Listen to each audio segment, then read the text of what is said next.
قبل ما نبدأ الفيديو عايز اقولك ان القصة دمار، حاجة مش هزار، دغدغة وضرب واكشن ورومانسية وحاجة كده هتفتح لك الشهية. بس قبل ما نبدأ عايزك تنزل تشترك في القناة علشان العظمة اللي انا عملتها ما تضيعش على الفاضي. المهم بقى مش عايز اطول عليكم ويلا بينا نبدأ الانمي على طول.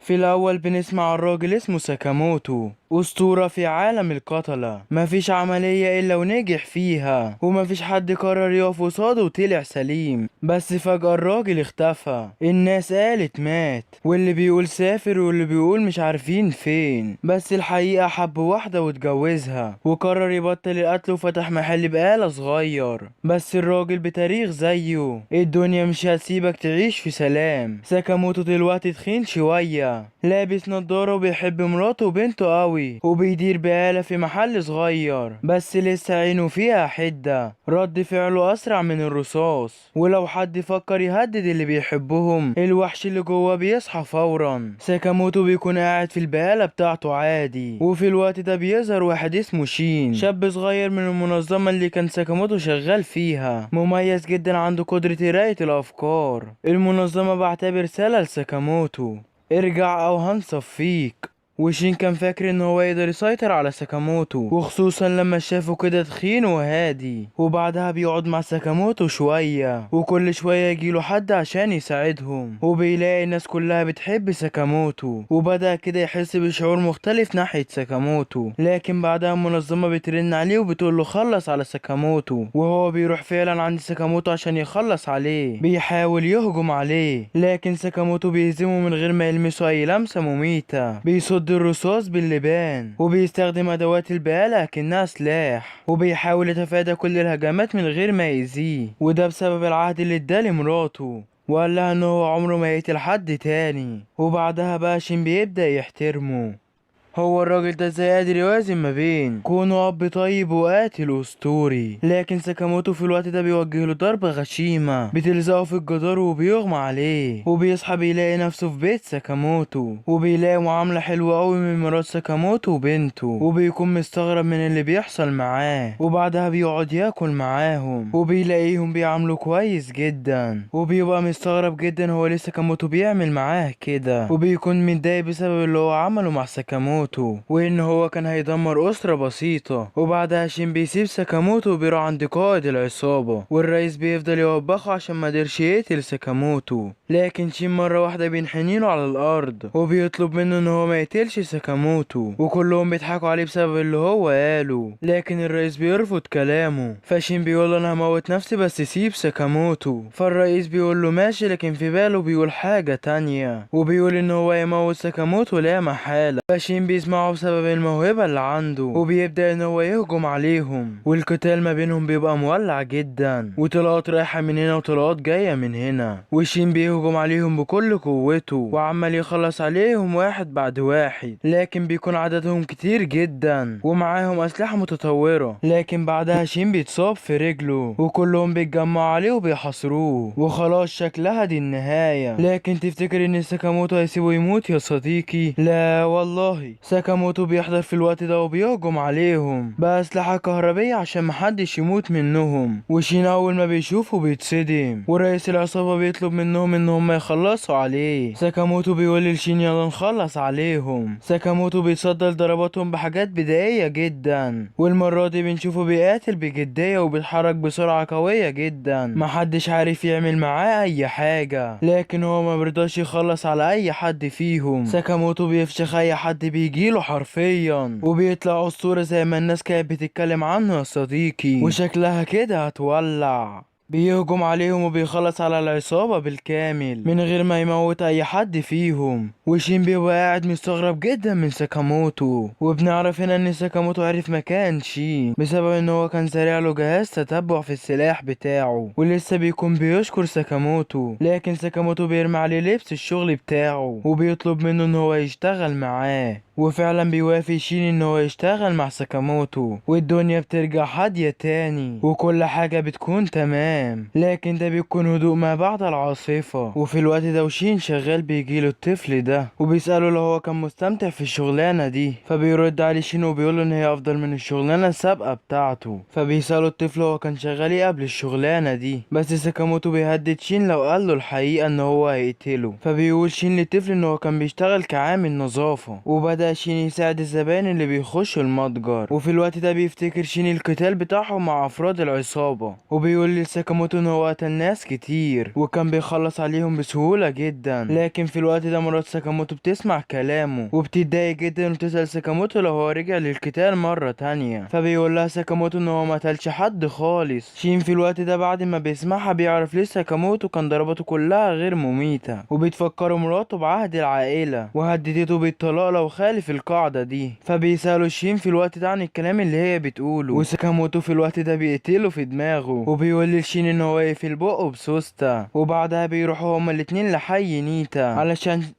علشان ساكاموتو يشتري من هناك قطع لحم لمراته وبنته عشان هما بيحبوها. لكن وهما راجعين بتخبط فيهم بنت فجأة، وبيعرف ساكاموتو في الوقت ده ان قطع اللحم بتاعته اتدمرت. وفي الوقت ده بتيجي مجموعة من رجال العصابات، وبنعرف ان البنت دي كانت بتهرب منهم، ولكن البنت واللي بيكون اسمها لو بتقول لهم ان هما يجولها. فشين في الوقت ده بيقول لساكاموتو ان هما لازما يمشوا، لكن ساكاموتو بيكون متضايق جدا عشان هانا تقعد تعيط بسبب قطع اللحم بتاعتها اللي باظت. وفي الوقت ده رجال العصابة بيهجموا على البنت اللي اسمها لو، لكن هي بتقدر توقعهم على الارض. فبيعرف شين في الوقت ده ان هي بتستخدم فن التاي شي وبيتجمعوا عليها كلهم وهي بتحاول تقاومهم، لكن في واحد منهم بيقدر يمسكها وواحد تاني بيهددها بالسكينة اللي معاه. لكن ساكاموتو بيكسر السكينة اللي معاه وبيوقعه على الارض، وبيهجم شين على الراجل التاني وبيقدر ان هو يحررها. الراجل التالت بيسحب السلاح بتاعه، لكن لو بتقدر ان هي تخلص عليه وكده بيكونوا خلصوا على جميع العصابة. وفي الوقت ده بتيجي مجموعة تانية من افراد العصابة وشكلها كده هتولع. بيفكروا شين وساكاموتو اصحاب البنت دي، وفي الوقت ده بيهرب ساكاموتو وبيبدأوا رجال العصابة ان هم يطلقوا عليهم النار، لكن هم بيقدروا ان هم يهربوا منهم. وفي الوقت ده بيعرفوا رئيس العصابة باللي حصل معاهم. الزعيم بيتضايق جدا وبيعرفهم ان هم قتلوا جميع العصابة، وبيقول لهم ان هو خلاص هيعين حد عشان يقتلها. وبنشوف القاتل اللي بيكون اسمه بوتو واللي بيكون عمال بيلعب براس شخص كده. فبيقوله في الوقت ده ابن اخوه ان هو ما ينفعش اللي هو بيعمله ده. بيأمرهم الرئيس بان هم يلاقوا له ويجيبوا المفتاح اللي معاه عشان هم محتاجينه جدا. فبيسألوا لو هم كانوا يقدروا يقتلوا اي حد يقف في طريقهم، فبيقول لهم ان هم يقدروا يعملوا اي حاجة. وفي الوقت ده بنرجع للو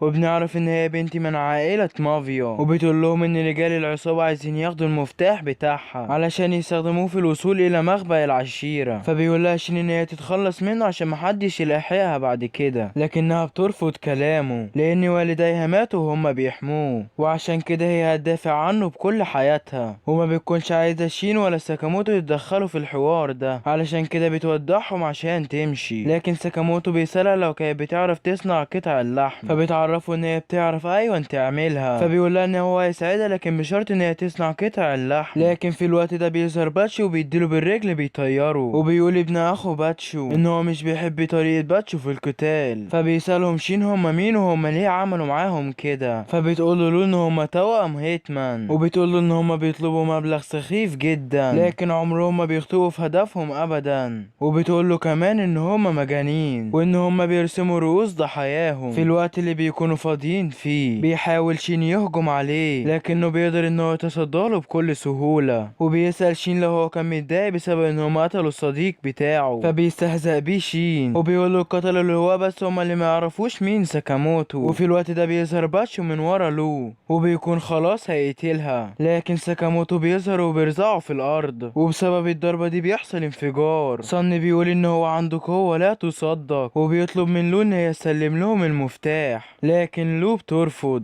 وبتقول ان هي هتحميه بحياتها. فبيقول لها ان ابوها برضو قال له كده قبل ما يموت، فبتتعصب جدا منه لو وبتروح عشان تهجم عليه، لكن ساكاموتو بيسحبها وراه وشكلها كده هتولع. وبيقولها شين في الوقت ده ان هي متهورة، لكن صن بيهجم عليها، لكن ساكاموتو بيمسك الشفرة اللي هو رماها. وبتسأل ساكاموتو هو اللي بيخاطر بحياته عشانها. فبيفتكر ساكاموتو اللحظة اللي قدم فيها هدية لمراته، لكن مراته بتلاقيه مغطى بالدماء. فبتعرف ان هو قتل اشخاص عشان يجيب لها الهدية دي. فقالت له ان هي مش عايزاه وان هما عمرهم ما يكونوا لبعض لو ما غيرش طريقه ده. وفي الوقت ده بترمي نفسها من على السور، وبتكون خلاص هتقع وهتموت. فبيجري ورا ساكاموتو عشان ينقذها، وبيقعوا هما الاتنين على الارض. فبيقول ساكاموتو ان هي لو كانت ماتت كان هيفتقدها جدا. فبتقول له ان هو زي ما بيحبها، الاشخاص اللي هو بيقتلهم في ناس كمان بتحبهم، وعشان كده ما تقتلش اي حد تاني. وبنرجع في الوقت ده لساكاموتو تاني، وبنشوف شين عمال بيعيط بسبب ان هو قرأ افكار ساكاموتو. وبيقول لشين ان هما لازم ما يقتلوش الناس. بيهجم عليه لكن هو بيقدر يتصدى لهجماتهم، وبيعرفوا ان هما لازم يهاجموا الاتنين مع بعض عشان يقدروا يخلصوا عليه. علشان كده بيقرروا يستخدموا حركتهم النهائية، وبدأوا يهجموا عليه بلا رحمة، لكنه بيقدر يتفادى هجماتهم بسهولة. ومش بيكونوا مصدقين اللي بيحصل معاهم، لان مفيش حد نجي من المهارة النهائية بتاعتهم هما الاتنين مع بعض. وبيقرروا ان هما يعملوها مرة تانية، لكن ساكاموتو بيهجم على باتشو مرة واحدة، وبيجي تاني يهجم على ساكاموتو لكن ساكاموتو بيدمر له سلاحه. وبيكون مستغرب جدا انه قدر يعمل كده في سلاحه مع انه متين جدا. وبيعرف ان هما مش هيقدروا يهزموا ساكاموتو ابدا، فبيقرر ان هو يستهدف لو، لكن شين بيهجم عليه بيطيره. وبيجي ساكاموتو بيقوم رازعه في الارض. وبيروح في الوقت ده عند رئيس العصابة، وبيكون مستني الاتنين يرجعوا بالمفتاح، لكن في الوقت ده بيخش عليه ساكاموتو وبيستغرب جدا منهم، لكن لو بتهدده بالسلاح بتاعها وبيقعد يتحايل عليه عشان تسيبه، لكن لو بتفضل تضرب فيه بسبب ان هو كان السبب في قتل والديها. بيقول شين ان هما لازم يضربوه تاني، لكن ساكاموتو بيقتله في عقله مرة تانية. وبعدها لو بتروح عشان تفتح الخزنة وبيلاقوها مليانة بالكنوز، لكن شين بيلاقي في الخزنة حاجات غريبة. وبعدها بيرجع ساكاموتو وشين على المتجر، وبيكون متضايق بسبب قطع اللحم بتاعته اللي اتدمرت. فبيجي شين وبيديله عصير، ومرة واحدة بتخش عليهم لو بلبس الشغل. فبيستغرب شين منها علشان هي ورثت فلوس كتير جدا من عائلتها، فبتقوله ان هي مش هتستخدم ارث عائلتها ابدا. وبعدها بيبدأوا يتخانقوا مع بعضيهم،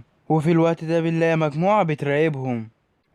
وفي اليوم التاني بتوصل له على المتجر، وبيتخانق معاها شين عشان هي متأخرة. وبعدها بيبدأ شين يلف عشان يراجع البضاعة، فبيلاقي منتج تنظيف في التلاجة. فبيقول له هي ليه حطيته في المكان ده، فبتقوله ان الزبون كده كده هيدور على البضاعة في اي مكان. وبيروح شين يقول لساكاموتو ان هو يطردها علشان هي بتدمر الجو السلمي للمكان، لكنه بيقوله ان هو يبطل يعاملها بقسوة شوية ويبطل يديها الاوامر. فهما الاتنين بيخافوا جدا عشان بيلاقوا بيتصرف بغرابة. وفي الوقت ده بيظهر ساكاموتو الحقيقي، وهما بيكونوا واقفين وبيكونوا مصدومين من اللي بيحصل قدامهم، لكن ساكاموتو بيتجاهلهم وبيخش يقعد على الكرسي مكانه. لكن المحتل في الوقت ده بيوجه له طعنة بالسكينة اللي معاه، لكن ساكاموتو بيقدر يتفاداها. وفي الوقت ده بيقوم ساحب السلاح من معاه، لكن ساكاموتو بيستخدم القاطع وبيهدده هو كمان. وبنعرف ان المحتال قاتل محترف اسمه نغمو، وبيعرف ان ساكاموتو لسه جامد زي ما هو. وشين بيكون مستغرب جدا ان هو ما قدرش يقرا افكار نغمو، لكنه بيضحك على شين لانه كان قادر ان هما يخدعهم. وعشان كده بينزلوا فيه هما الاتنين ضرب، وبيبداوا يسالوا ساكاموتو عنه. فبيقول لهم ساكاموتو ان هما اصدقاء من زمان. فبيعرف نغمو ساكاموتو ان هو عليه مكافأة مليار ين، وان هو تم نشر المبلغ ده قريب،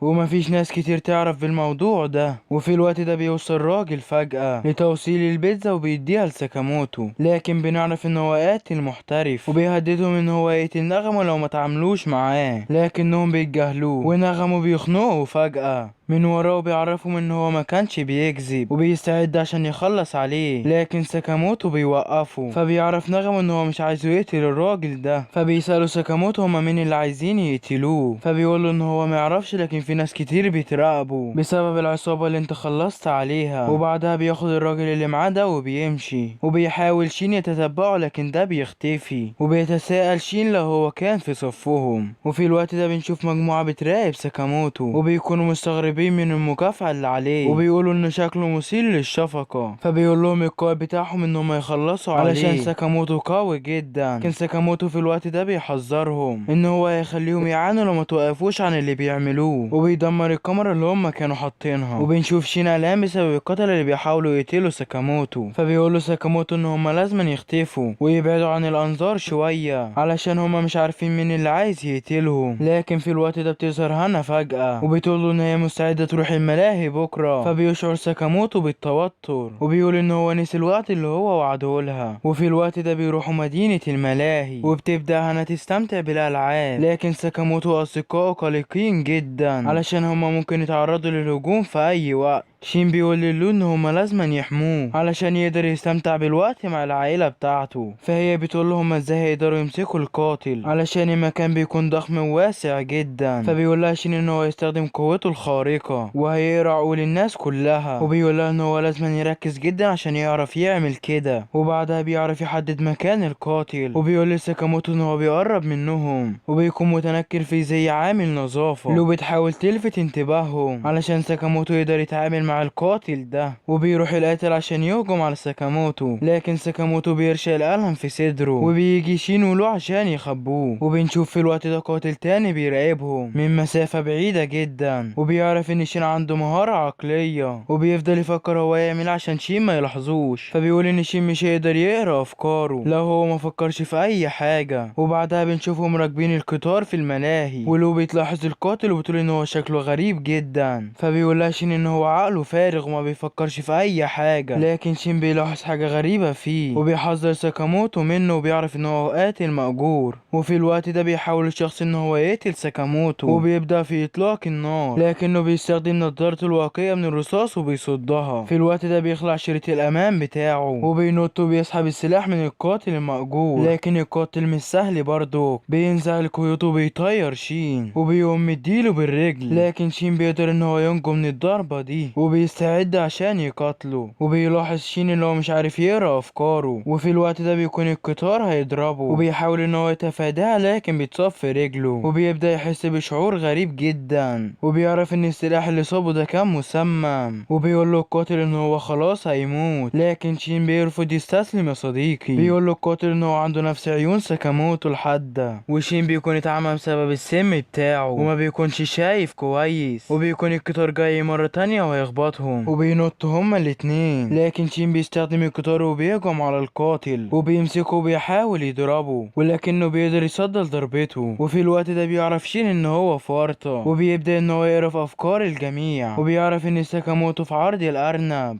وعلشان كده بيمسكه وبينط على مكان العرض. وفي الوقت ده شين بيلبس لبس الارنب وبيعرفه ان هو مستعد لجولة تانية. فبيقوله ان هو ما عندوش اي فرصة لقتاله، لكن شين بيقدر يوجه له ضربة قوية والناس بتفتكر ان كل ده جزء من العرض وعلشان كده بدأوا يهدفوا للارنب. بيبدأ ان هو يهاجم بالسكاكين بتاعته لكن شين بيديله ركلة مدمرة. بيستغرب القاتل وبيقول هو ازاي شين شايفه. وفي الوقت ده مرات ساكاموتو بيتكلمه لكنه هو بيكون ساكت ومش بيرد عليه، وبنعرف ان هو اللي بيدي التعليمات لشين. وشين في الوقت ده بيكون ماسكه مش حله، ضربة يمين وضربة شمال ونازل فيه ضحك يا جدعان. لكن القاتل بيقدر ان هو يقطع الزي بتاعه وبيلاقي عينه مقفولة. وفي الوقت ده ساكاموتو بيقوله ان هو يخلص القتال في اسرع وقت، فبيهجم عليه وبيديله ضربة بيطيره حرفيا. وفي الوقت ده بتتكلم المضيفة وبتقول لهم انتهى العرض وكله يسقف يلا. وبيبدأ الكل في الوقت ده يحتفل بالارنب.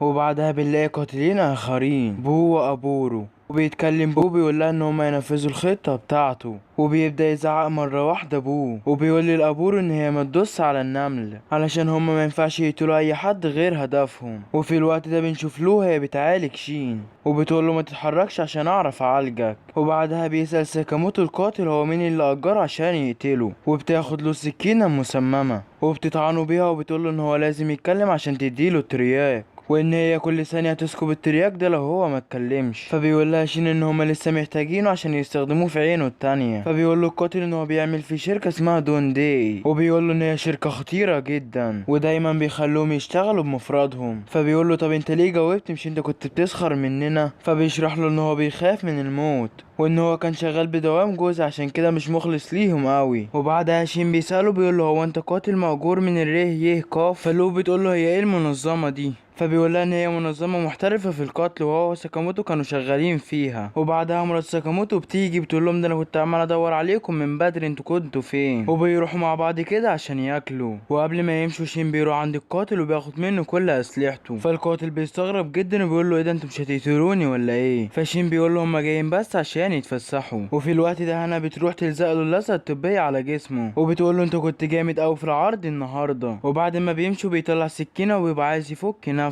لكن بيرميها تاني وبيقول مفيش فايدة من كده. وعند ساكاموتو بقى بيكون راح عند المطعم دوا وشين بيقول ان هو حاسس بحاجة غريبة ومش هيقدر ان هو يستخدم المهارة بتاعته لبعض الوقت. ولو بتطلب من ساكاموتو ان هم يرجعوا البيت عشان كده الوضع بقى خطر جدا. وفي الوقت ده بتيجي مرات ساكاموتو وبيكون حاسس بحاجة غريبة فيهم وكلهم بيتصدموا وبيكونوش عارفين يقولوا ايه. وساكاموتو بيقول لها كل حاجة مظبوطة وتمام. وفي الحمام بنشوف تاتسو بعد ما فك كيودو ومرة واحدة بيظهر وراه ابوه وبتيجي البنت من ورا فجأة وبتوقعه على الارض وبيقولوا له ان هما يخلصوا المهمة بداله وان الشركة هتعاقبه. فبيشكرهم على اللي هما بيعملوه معاه. وبعدها بيروح عند ساكاموتو وبيكونوا خلصوا اكل. وبعدها بيروحوا يتمرجحوا والدنيا بتكون تمام معاهم. وبعدها مراته بتطلب من ساكاموتو ان هو يدخلهم بيت الرعب وبيكونوا مرعوبين جدا لكن هيعملوا ايه بقى؟ بيخشوا. وبعدها بتجيلهم واحدة عشان ترشدهم على المكان وبيكونوا ماشيين وراه وهم مرعوبين. ولو في الوقت ده من كتر التوتر بيطلع الدواء وبتاخده. وفي الوقت ده بيكون بيراقبهم القتلة من عن طريق الكاميرا اللي موجودة في المكان. وفي الوقت ده بيقول لهم ساكاموتو ان هم يفضلوا مصحصحين عشان ممكن يكون في قتلة مأجورين. وفجأة بيطلع قاتل محترف وبيهجم عليهم. وكل ده بنت ساكاموتو هنا بيكون مفكرة كل ده عادي وان هو تمثيل يعني وكده. لكن ساكاموتو بيقوم مخلص عليه وبيكون نفس القتلة اللي لسه بيراقبوهم لحد دلوقتي. وابوه بيقول للبنت اللي معاه ان هي متهربش من ساكاموتو عشان هو اللي هيكون خصمه علشان هو ليه دين عنده ولازم يخلصوا منه. فبتسأله لو هو كان صديقه قبل كده فبيقول لها ان الحوار مش كده. وبنرجع فلاش باك لورا وبنشوف ساكاموتو في مركز تدريب القتلة المأجورين وبيجيله بوبي بيقول له انا عرفت اللي انت ماهر جدا وانك بتخلص كل مهماتك ومفيش مهمة بس عدت منك.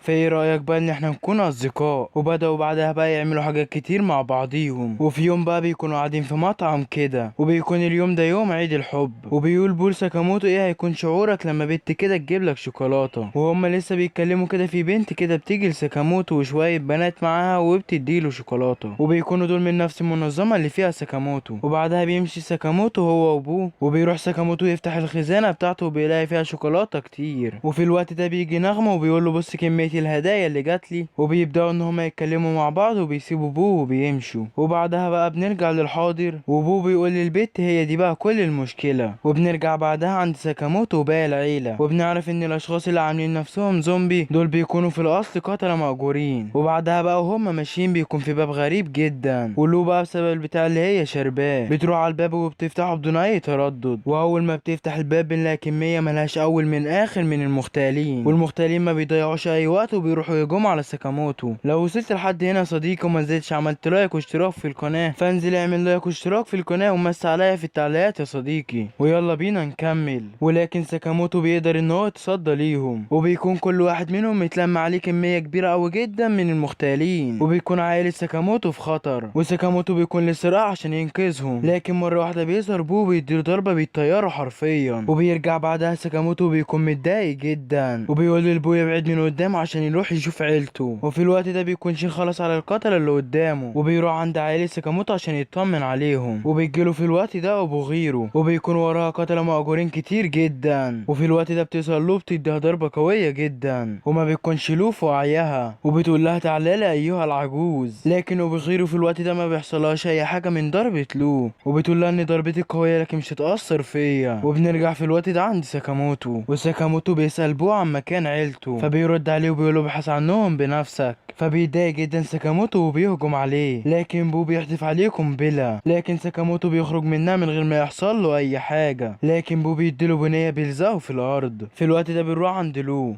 وبتكون القاتله متشتته وبتحاول لو تهجم عليها، لكن دي بتصدها وبتفضل تهز في دماغها لحد لما بتدوخ وبتقع على الارض. وبعدها بتؤمر رجالتها ان هما يربطوا شين، وبتقول وبغيروا لو ان هي لازم توجه لها ضربه كل 10 ثواني والا هي هتموت شين. وبتبدا في الوقت ده لو تعيط وبتقول ان هي مش هتعرف تعمل ده. وبنرجع بقى عند بو، وهو بيقول ان ساكاموتو ما بقاش جيد زي الاول. ساكاموتو بيحاول يقوم ويهجم عليه، لكن ده بيحدف عليه الكنابل مره تانية، وبيقول لساكاموتو ان هو مش قد الكنابل بتاعته. بو بيفضل يهاجم ساكاموتو ومش سايبه ونازل في طحن يمين وشمال، وبيقول لساكاموتو ان هو في الاول كان بيتعلم منه، لكن دلوقتي انا متضايق جدا لانك بقيت ضعيف، وحتى ان هو مش قادر يحمي عيلته. وبيكون نازل فيه دغدغه وبيهجم على ساكاموتو بهجمه صاروخيه من دراعه، وبيطير ساكاموتو بعيد عنه جدا. وبيفكر خلاص كده ان القتال انتهى. اللي افتكر ان القتال انتهى قول له ده عندها. مره واحده ابوه بيشعر بحاجه غريبه، وبنشوف ساكاموتو بيقوم وبيقول له ان هو دلوقتي افتكره. وبنشوف ساكاموتو رجع لوزنه القديم ولياقته. وبنروح في الوقت ده عند لو، وبيكون قدرت ان هي تتفادى ضرباتها، وقدرت في اخر ثانيه ان هي تلمسها بشعرها. وبيرجعوا يظبطوا الوقت من اول وجديد.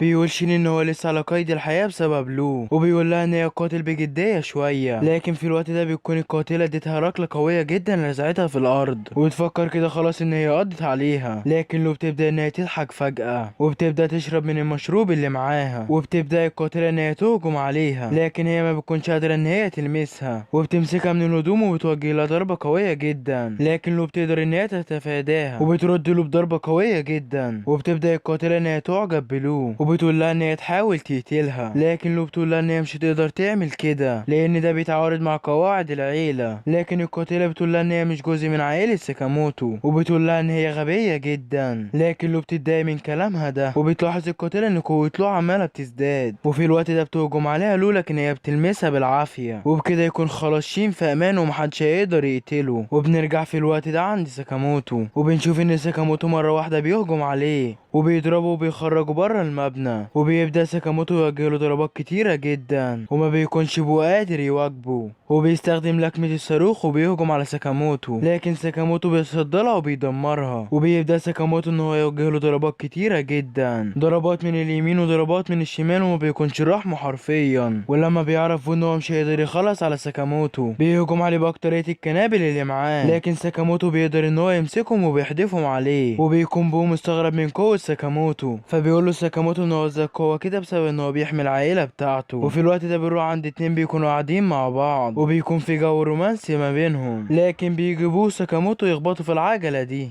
وبيقطعوا اللحظة دي عليهم. وفي الوقت ده بتصحى مرات ساكاموتو بتقول هما ازاي مش جوه المبنى المسكون، فبيرد عليها شينو وبيقول لها ان هو مش عارف اي حاجه. فبتساله هو ليه هدومه متوسخه، فبيقول لها ان كل ده بسبب الزومبي، وبيسيبها وبيروح يدور على ساكاموتو. وبنشوف ساكاموتو في الوقت ده وبو راجعين، وبيعترف بول ساكاموتو بالهزيمه، لكن ساكاموتو بيسيبه وبيروح ياكل لحم. وفي الوقت ده بيظهر شين وبيكون مستغرب ان هو فقد وزنه، وبيفضل ان هو يصور فيه، لكن في الوقت ده بيسأله بو عن المكافأة اللي على دماغه وبيقول له هو هيعمل فيها ايه. لكن في الوقت ده بتسمعهم مرات ساكاموتو وبتطلب من ساكاموتو يشرح لها اللي بيحصل، وبتوري له قاعدة العيلة اللي موجودة في الكتاب. فساكاموتو بيزعل وبيقول لها حاضر. وفي الوقت ده شين بيسأل ساكاموتو هيعمل ايه في الجايزة اللي محطوطة على راسه دي. ساكاموتو بيقول له احنا لازم نوصل للي حط الجايزة دي، لكن هو مين ما نعرفش. وتاني يوم بيكونوا ماشيين، وساكاموتو بيقول انا اعرف واحد ممكن يوصلنا ليه، وبعدها بيكملوا ماشي لحد ما بيوصلوا عند الراجل اللي هيساعدهم، وبيستغربوا جدا من كمية الافلام اللي موجودة. فشين بيبقى مستغرب وبيسأل ساكاموتو على كل ده. فساكاموتو بيقول ان هما بيبيعوا المعلومات على هيئة افلام، وبعدها بيخشوا غرفة العرض علشان يعرفوا معلومات عن الشخص اللي هما عايزينه. وبعد ما الفيلم بيخلص بيخرجوا من الغرفة، وساكاموتو راح يدفع الفاتورة لكن المبلغ كان غالي جدا. شين بيسأله هو يدفع كل ده منين. ساكاموتو بيقول ان هو كان معاه مبلغ من زمان. وبعدها بيروحوا على المنظمة اللي عاملة فيهم كل ده، وبيبدأوا ان هما يتسللوا عشان ما يقتلوش اي حد، وبيشوفوا حارسين قدامهم. شين بيهجم على واحد وساكاموتو بيهجم على التاني، وبعدها بيخلعوا ملابس التنكر، لو بتسأل عن رئيس المكان. شين بيقول لها ان هو في الدور الاخير زي ما اتفرجوا على الفيلم. وفي الوقت ده بيروح عند حارس تاني بيكون جوه الحمام، وفجأة بيسمع صوته وبيروح يفتح الشباك عشان يشوف فيه ايه، لكن ساكاموتو من فوقيه بيسيبه بسلاح الكهرباء، وبعدها بيدخلوا الأوضة وبيربطوه بالحبل. وقبل ما يروح عند الرئيس بنرجع فلاش باك لورا، وتحديدا قبل 5 ساعات من دلوقتي، وبنشوف نغمه في اجتماع تبع الشغل، والأشخاص اللي معاه بيسألوه على ساكاموتو. فنغمه بيقول لهم ان هو ما شافوش من زمان، والشخص ابو شعر اصفر بيقول للهايو ان هو ما يتدخلش في الموضوع ده، لكن هايو بيقول له ان هو مش مهتم،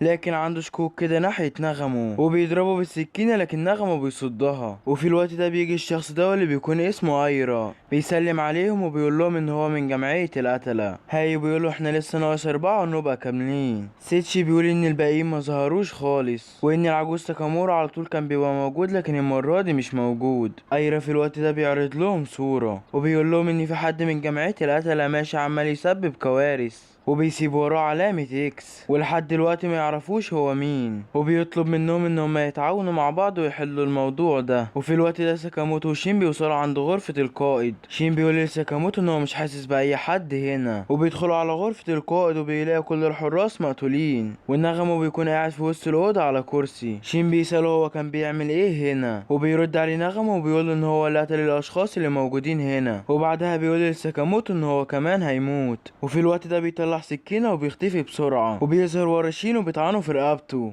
لكن شين بيمسك رقبته ما بيلاقيش ولا دم ولا اي حاجه. نغمه بيضحك وبيقوله ان دي كانت سكينه لعبه، وان هو كان بيهزر معاه، وبيروح شين ولو يفضلوا يضربوا فيه، وبيقول لهم ان هو شاف كل الناس دي مقتولين وان هو ملوش اي علاقه، وان هو كان جاي عشان مهمه تانية. ساكاموتو بيساله هو جاي ليه. نغمه بيقوله ان هو كان بيدور على شخص كده بيسبب كوارث وعمال بيقتل في الاشخاص المحترفين. شين بيساله وبيقوله طب هو ايه الغريب في ده، ما على طول كده كده القتله بيقتلوا في بعض. نغمه بيقول له الاشخاص دول مقتولين بوحشيه، وكمان في اكتر من 100 شخص ماتوا في اخر شهر، وكل الحوادث دي كان في علامه اكس على الحيطه. ساكاموتو بيقول له يعني مجموعه اوردر هم اللي اتكفلوا بالموضوع ده. فلو بتساله هم من جماعه اوردر دول، قال لها نغمه ان دي جماعه بتضم افضل القتله في الجمعيه، وبيقول لهم نغمه ان هم يخلوا بالهم من الشخص ده. شين بيقول ان هم دلوقتي ما بقوش قتله، هيخلوا بالهم ليه. وبعدها في مكان تاني بنشوف القاتل ده وهو بيكون بيرسم اكس على الحيطه، وبنروح بعدها عند محل ساكاموتو. وفي الوقت ده بيخش عليهم قاتل عبيط كده وهو بيسأل على ساكاموتو،